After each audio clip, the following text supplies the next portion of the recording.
Tuesday night is coming. Mikel Arteta has already said it out loud. He called it one of the biggest games in the history of this stadium, not one of the biggest this season, not one of the biggest in recent years, one of the biggest in the entire history of the Emirates Stadium. That is the weight sitting on this football club right now. And this is not a quiet week. This is not a moment where Arsenal can breathe and reset. 3 days after grinding out a Premier League win against Fulham with Victor Gyökeres on 21 goals and the title race still alive, Arsenal now face Atletico Madrid at home in a match that could define everything. Martin Odegaard is not fully fit. The title gap is tight. Manchester City are still standing. And Ricardo Calafiori is telling the world there is no tiredness in this squad. His exact words after the Fulham final whistle were, "We are fighting for everything. We have to be ready." That sentence is the only sentence that matters, right? Because the margin for error from this point forward is zero. One drop performance, one moment of fatigue, one bad night on Tuesday, and 9 months of work begins to fall apart. Arsenal are not there yet, but Tuesday is where this season gets decided. Here is what is at stake. If Arsenal do not handle the next 2 weeks with absolute precision, this entire season could slip away from them. That is the reality. Manchester City are still in the race. The fixtures ahead are difficult. Tuesday is massive, and any wobble, any injury, any loss of focus, and everything this squad has worked for across 9 months of football disappears. But here is what I want you to understand. Arsenal are not wobbling. The information coming out right now suggests the opposite. The manager is calm. The players are sharp. And the atmosphere inside the Emirates this weekend sent a message to the entire country. If you want this level of deep and detailed analysis on every important Arsenal story this season, hit that subscribe button right now. We break everything down here so you get the full picture, not just the headlines. Now let us get into every piece of news, one by one, starting with the players on the pitch, the Fulham win and the mood inside the camp. Let us begin with Ricardo Calafiori, because his words after the Fulham match told you everything you need to know about where this squad's head is right now. What was posted reads exactly like this. Calafiori said, "The crowd was good. The atmosphere was unbelievable. It is a clear message. We are fighting for everything. We have to be ready. There is no tiredness at the moment." Now let me give you my reading of those words. When a player at this stage of the season, after a physically demanding campaign, says there is no tiredness, that is not just a motivational quote for the cameras. That is a player telling you the squad's mental state is clean and locked in. Calafiori has been one of the more honest voices in that dressing room since arriving. He does not perform in press conferences. When he says there is no fatigue, you believe it. The atmosphere inside the Emirates was described as unbelievable, and it clearly energised the squad. That relationship between the crowd and the players is functioning at a very high level right now, and that matters enormously heading into Tuesday. This is a team that feeds off its home support, and right now that support is fully switched on. Victor Gyökeres, the striker Arsenal needed. Now let us talk about Victor Gyökeres, because the numbers he is producing right now are simply extraordinary. The information circulating this weekend on the striker reads as follows. 21 goals for Victor Gyökeres at Arsenal, with 3 goals in 2 games and his best back-to-back performances since arriving. A strong technical level behind him allowed him to be an effective last-action player and be the decisive striker the team needed. He is a killer in the box. Now look at the breakdown of those goals by type. 10 right-footed goals, 2 left-footed goals, 2 headers. Let me give you my analysis of what those numbers actually mean. Gyökeres is not a one-dimensional finisher. He scores from every angle with both feet and in the air. The question being asked right now is whether anyone can stop him. Based purely on what is happening on the pitch in this moment, the honest answer is no. But here is the deeper point. It is not just about his individual quality. It is about how he fits into the system. When a player scores 10 right-footed, 2 left-footed and 2 headers in a single Premier League season, that tells you he is getting into the right positions repeatedly. That does not happen by accident. That happens because the team is building correctly and delivering the ball in the right moments. Gyökeres is the finishing touch on a functioning attacking machine. 21 Premier League goals is not just a personal milestone. It is evidence that the overall system is working at the highest level. Mikel Arteta, calm and building towards Tuesday. Mikel Arteta spoke ahead of Tuesday's match, and his words were measured but carrying very significant weight. His exact words were, "Now we have one of the biggest games in the history of this stadium on Tuesday. In front of our people, we are going to try and make it happen. Now, I want you to sit with that for a moment. Arteta called it one of the biggest games in the history of this stadium. That is not a phrase a manager uses carelessly. He is fully aware of what Tuesday represents, not just a football result, but a statement about where this club stands among the elite in European football. The pressure is enormous. And yet the way he spoke was composed and direct. He is not panicking. He is preparing. He also addressed Martin Odegaard's fitness in another statement that read, "I think he is going to be ready for Tuesday. He is going to do everything he can. We need him. So let us bring him to that pitch." My analysis of the Odegaard situation is this. He is the heartbeat of how Arsenal build their play from midfield. The way the team moves the ball, creates space and controls tempo is directly connected to Odegaard's involvement.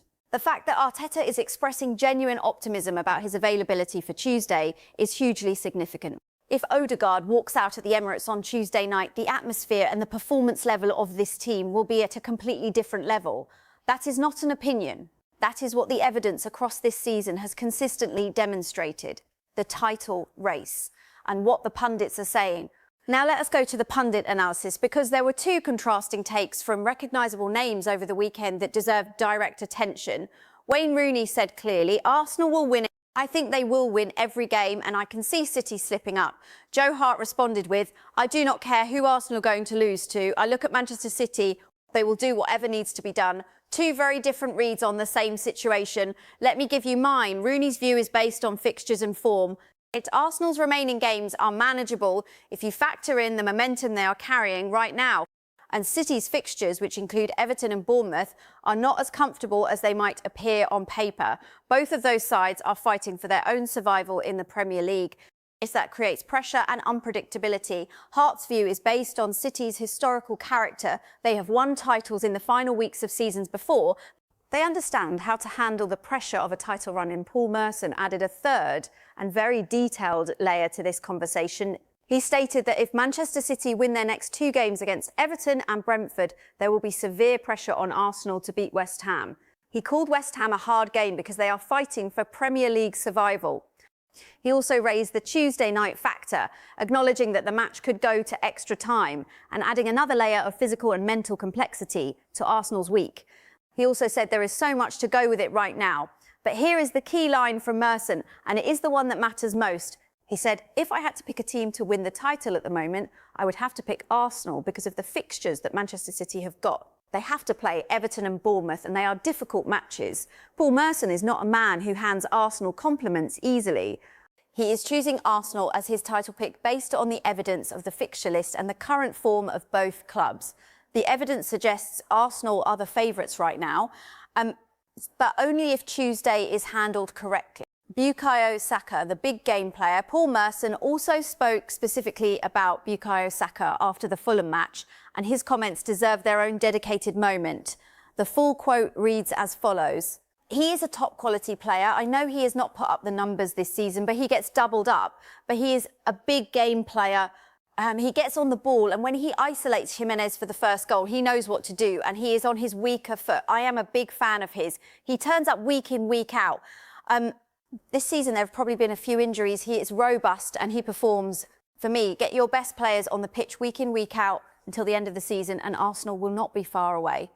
That last sentence is the most important one in that entire quote. Merson is not just praising Saka individually, he is identifying the exact formula for Arsenal winning this title: consistency of selection, availability of key players, Saka on the pitch in full condition every single week. The fact that Saka delivered a high-level display against Fulham, creating the first goal on his weaker foot after isolating his defender, shows a player who performs when the stakes are highest. That is the definition of a big game player. And heading into Tuesday against Atletico Madrid, having Saka in that form is exactly what this team needs. Zubimendi versus Lewis Skelly for Tuesday. Darren Bent raised an interesting and very specific tactical question that is worth examining carefully ahead of Tuesday. His words were, Zubimendi will probably come back in because he is the more senior player, but I think the manager will be looking at his performance versus Fulham thinking, do you know what? If a game is going on against Atletico and it is not quite working, he will have no doubts whatsoever. He knows he is good enough to play in there. Go and play. He continued, I understand Zubimendi has been outstanding this season. Maybe he has faltered a bit of late. But Miles Lewis-Skelly, that is not just a normal performance where you go, he did okay, he did all right. he is capable of playing there. That was a top-level performance against Fulham. My reading of this situation is actually a very positive one for Arsenal. The manager has real options in that midfield position. Zubimendi brings senior European experience and technical quality that has been proven across the season. Lewis Skelly brings energy, directness, and demonstrated in the Fulham match that he can operate at this level with genuine quality. Competition for places at the right moment of the season is not a weakness, it is a strength. Arteta now has a genuine selection decision to make, and both options are credible. That is the position you want to be in heading into a knockout match. Arsenal and the 2029 Club World Cup. A broader story that deserves attention is the confirmation that Arsenal and Liverpool are currently leading the English standings for qualification to the 2029 Club World Cup. This scenario stands on the condition that no English side wins the Champions League between now and 2028. But this is worth noting because it places the importance of Arsenal's sustained performance in a wider context. Every strong Premier League finish, every deep European run is building towards something beyond the immediate season. The club's presence in global competitions like the Club World Cup carries commercial and reputational weight that directly impacts transfer market power, sponsorship income, and the ability to attract the best players. It is another reason why this season matters enormously, not just for the trophy, but for where the club positions itself in the years and competitions that follow Pep Guardiola leaving Manchester City. Now let us turn to arguably the most consequential story circling the Premier League right now, and one that would have significant implications for Arsenal's future beyond this season. The information being discussed across social media originated from the account Hand of Arsenal on X, and it was subsequently amplified by Transfer News Live.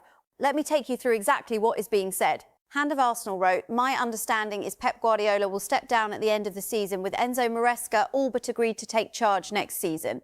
Everyone at their club knows this is the direction of travel, and they have gone as far as to talk about naming a stand in his honour. The reason it has not been reported as of yet is because every single credible journalist fears Pep and his erratic nature of making a U-turn out of the blue, and you cannot attach your life's work and reputation to such an erratic yet genius human being without being 100% sure, and I respect that. In summary, City have prepared for life without him with everything in place, hoping he says, 'We cannot replace me.' The direction of travel is for him to step down, and they have agreed an in-depth package with Maresca. They will deny it, and I respect that, but let the chips fall where they may." Transfer News Live then published this, stating, "Pep Guardiola is reportedly expected to step down as Manchester City boss at the end of the season, with Enzo Maresca all but agreed to take over next season." This is already the internal expectation at the club, with discussions even held over naming a stand in Pep's honour. An in-depth package has been agreed with Maresca as part of the planned transition. However, a late U-turn by Guardiola could still change things. Now, let me give you my full analysis of this situation. I want to be direct with you. This is not yet confirmed by the club. The club is expected to deny these claims, and a last-minute U-turn from Guardiola remains an acknowledged possibility. His career history has shown he is capable of surprising decisions at critical moments. That is precisely the reason credible journalists have reportedly held back from publishing this story themselves. They are not willing to attach their professional reputations to a claim that Guardiola could personally contradict at any moment. However, here is the part that I think is most telling. When internal preparations at a football club reach the level of discussing the naming of a stand in a manager's honour, and when an in-depth agreement with a replacement has reportedly been structured, that is not pure speculation. That is an organisation that has begun managing a transition. The only remaining variable is whether Guardiola follows through on what appears to be a decision that has, in practice, already been made. Enzo Maresca is far from an unknown quantity in this context. He served as Guardiola's assistant during Manchester City's historic treble-winning campaign. He understands the club's philosophy from the inside. His own management style emphasises positional play, inverted fullbacks and high possession percentages, all of which are already embedded in City's current squad. The continuity argument for Maresca is strong. City would not be rebuilding from scratch. They would be managing an evolution. For Arsenal, the implications here are significant. If Guardiola does leave, Manchester City enter a transition period, regardless of how carefully managed that transition appears. Guardiola's influence on that club over his years in charge has been total. The way they press, the way they build, the way they respond to in-game situations, all of that carries his fingerprint at every level. Replacing that authority and knowledge, even with a trusted and capable successor, introduces genuine uncertainty into that environment. Arsenal, under Arteta, are building something with its own clear identity and its own growing momentum. A city in transition shifts the competitive dynamics of the Premier League in a meaningful way, and Arsenal would be positioned to take full advantage of that shift. This is a story to watch very carefully over the coming weeks and months. Gabriel Jesus and the summer overhaul. Now let us move into what the summer could look like for this football club, because the signals coming through right now are already becoming clear. The situation with Gabriel Jesus is straightforward based on what Arsenal legend Ray Parlour has said publicly. Parlour has stated clearly that he believes Jesus will leave the club at the end of this season. The core reason is simple and understandable. Jesus wants to play week in, week out. At this stage of his career, guaranteed minutes are not just a preference. They are a professional necessity. With Gyökeres firmly established as the clear first-choice striker and delivering 21 Premier League goals this season, Jesus cannot get those consistent minutes at Arsenal. Parlour's exact words were, "I think Jesus might leave at the end of the season. He is at that age where he wants to be playing week in, week out." He also made the point that regardless of Jesus leaving, Arsenal should bring in another striker anyway. His reasoning was, "We had 4 strikers when I played. That is what I do not understand. Regardless of Jesus leaving, bring in another one anyway." That is a sound argument. A competitive squad needs genuine depth in attacking areas. You cannot have just one proven striker and hope for the best across a season where you are competing on 3 or 4 fronts simultaneously. Now, beyond Jesus, the situation points to a wider and more dramatic set of potential changes. Reports suggest that Gabriel Martinelli, Ben White, Ethan Nwaneri and Miles Lewis-Skelly have all been placed in conversations about possible departures this summer. The financial logic behind this is connected to the club's ambition to secure a permanent deal for Piero Hincapié as a defensive reinforcement. Let me be transparent with you about what this means. The idea of selling Martinelli or Ben White would represent a dramatic shift in how this squad is constructed. Both players have been central to what Arteta has built at Arsenal. Neither departure would be simple or painless from a sporting perspective. As for Nwaneri and Lewis-Skelly, these are generational academy products. The temptation to sell Lewis-Skelly is reportedly real, not least because any sale would represent pure profit given his academy origin. But selling a player of his evident quality and long-term potential at this precise moment in his development carries serious long-term risk alongside whatever short-term financial gain it might deliver. The summer is clearly going to be an active and potentially transformative one for Arsenal. The club is balancing financial realities against sporting ambition. And those decisions will shape the next chapter of this project in ways that will be felt for years. Transfer targets, Mikel and Morgan Rogers. 2 names have emerged as genuine areas of interest for Arsenal heading into the summer, and both tell you something specific about the direction of the club's recruitment thinking. The first is Mikel, the 20-year-old Belgian winger currently at Ajax. The information on this one is detailed. Götze has registered 16 goals and 11 assists in 29 league appearances for Ajax in the Eredivisie this season. Transfer expert Fabrizio Romano has described him as expected to secure a move this summer. Arsenal's technical director Andrea Berta is reportedly monitoring him closely. And Götze himself is reportedly very open to joining Arsenal this summer. When Götze was asked about the transfer links and the suggestion that he has outgrown the Eredivisie, he responded, "I have heard about it, but fortunately this is not decided in a TV studio. The people within the club and at other clubs decide that so much is involved that I do not even. I hope to experience a great World Cup first, and then I will just come back here to hit the ground running next season." My reading of that quote is important. He is not closing the door. He is not denying interest. He is being professionally measured while acknowledging the noise around his future. For a 20-year-old winger with 16 goals and 11 assists at this level, this is exactly the type of talent Arsenal's recruitment structure should be identifying and pursuing. I want to be clear that this remains a rumour at this stage. No deal has been confirmed, but the foundations for this move appear to be building steadily. The second name is Morgan Rogers of Aston Villa. Arsenal are described as closely monitoring the 23-year-old. However, the financial barrier here is extremely significant. Villa signed Rogers on a long-term contract in November with no release clause included. Villa sources have dismissed suggestions of offers around £80 million and insist any potential deal must exceed £100 million, with insiders using Florian Wirtz's summer transfer as the financial benchmark given Rodgers' age and similar profile. That is a very high asking price. And it tells you Aston Villa have absolutely no desire to sell this player this summer. For Arsenal, this one sits firmly at the watching and monitoring stage at this point in time. It is a rumour built on genuine interest, but separated from reality by a very large transfer fee. The price point alone makes a deal this summer extremely complicated, and I would advise you to keep that firmly in mind when you see this name being linked heavily in the weeks ahead. Let me bring everything together for you now. Arsenal are in one of the most important weeks in recent memory. They just delivered a convincing performance against Fulham. Victor Gyökeres is on 21 Premier League goals, and in the form of his life, Ricardo Calafiori says the squad has no fatigue. Martin Odegaard is expected to be fit for Tuesday. Mikel Arteta is calm, focused and calling Tuesday one of the biggest games in this stadium's history. Bukayo Saka delivered a big game display, and Paul Merson is backing Arsenal to win the title based on the fixture list. And the possible departure of Pep Guardiola from Manchester City, if it materialises, would reshape the Premier League landscape in Arsenal's favour heading into next season. Tuesday against Atletico Madrid is not just a football match, it is a statement. It is Arsenal telling the world and telling themselves that they belong on the biggest stage. That the Emirates can produce an atmosphere that changes games, that Gyökeres, Saka, Odegaard, Calafiori and every player on that pitch is ready to give everything when it matters most. And in the summer that follows, this club will reshape its squad again. Jesus will likely move on, new names will come in.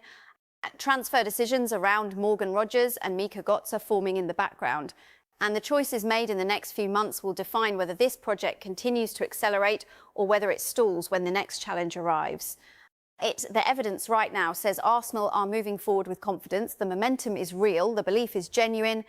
And Tuesday night, under the lights at the Emirates, is where this season could truly announce itself to the football world. Stay with me here on Melissa, Arsenal Analyst, for every update, every reaction and every piece of analysis as it happens. Subscribe if you have not already. The full picture is always here.